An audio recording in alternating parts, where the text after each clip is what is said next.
God's power validates the gospel. Ibig sabihin, pinatutunayan ng kapangyarihan ng Diyos ang ebanghelyo, ang pagpapakita ng kapangyarihan ng Diyos sa pamamagitan ng mga himala, pagbabago ng buhay, at sagot ng panalangin ay nagpapatunay sa katotohanan ng ebanghelyo na umaakay sa lahat ng sumasampalataya.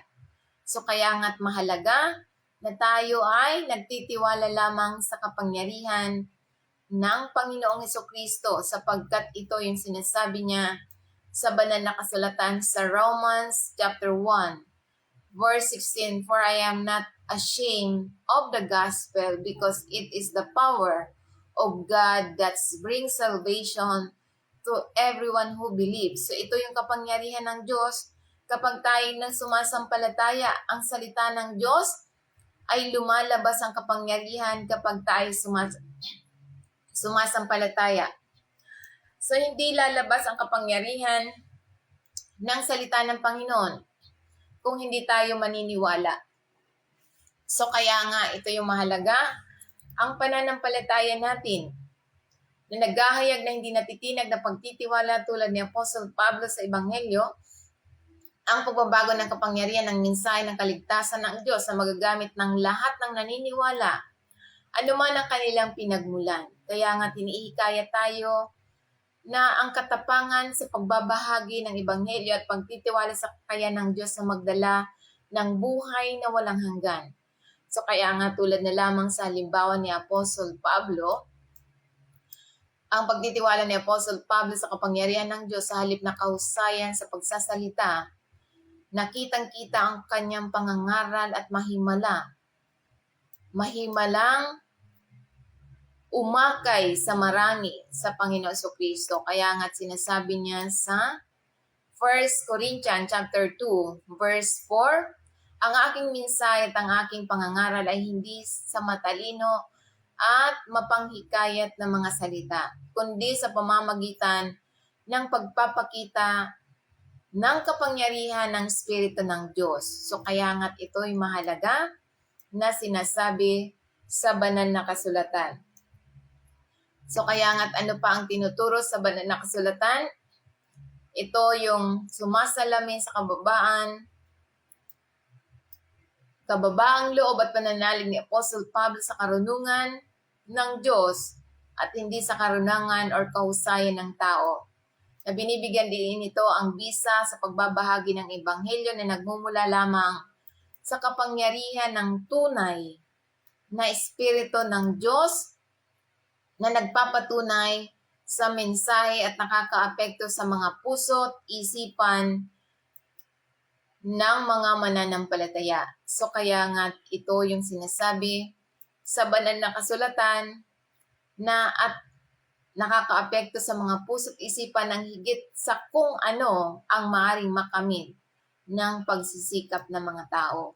So hindi ito makakamit ng pagsisikap ng tao. Ano pa ang tinuturo sa atin? Spiritual growth through God's power. So ibig sabihin sa pamamagitan ng pag-asa sa kapangyarihan ng Diyos, ang bawat mananampalataya ay lumalago sa espiritual, nagiging higit na katulad ng ating Panginoon Jesucristo at tinutupad ang kanilang layunin ibinibigay ng Diyos. So kaya nga ito'y sinasabi sa banal na kasulatan sa Ephesians chapter 3 verse 20, "Ngayon sa Kanya na may kakayahang gumawa ng di masusukat kaysa lahat ng ating hinihiling or iniisip ayon sa Kanyang kapangyarihan na gumawa sa atin."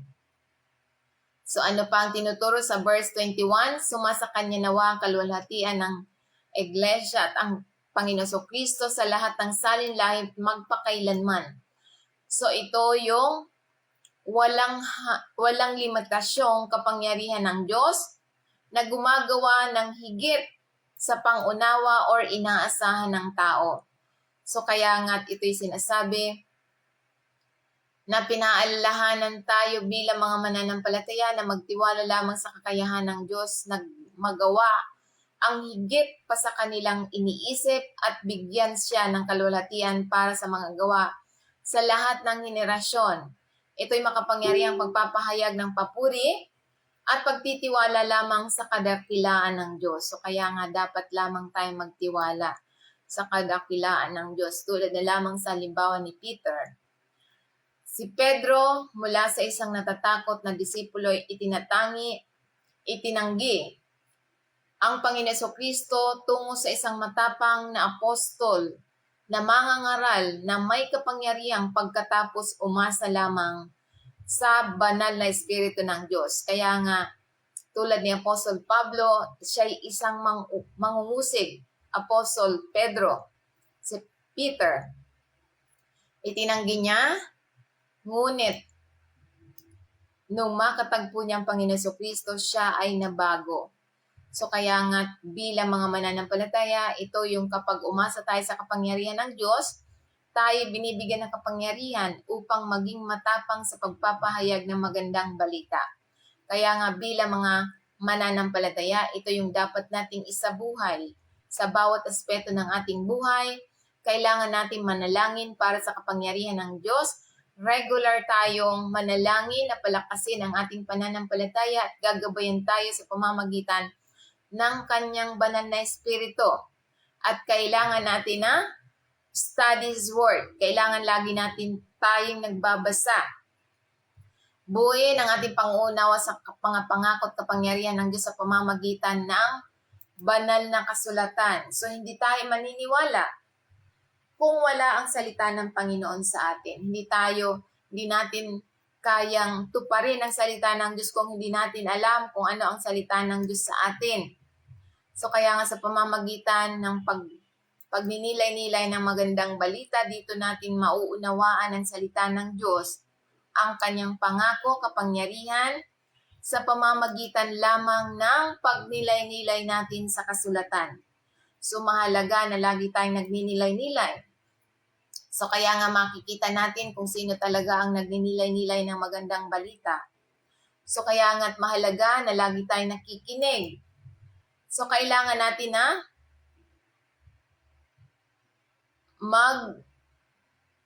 muni-muni ng salita ng Diyos.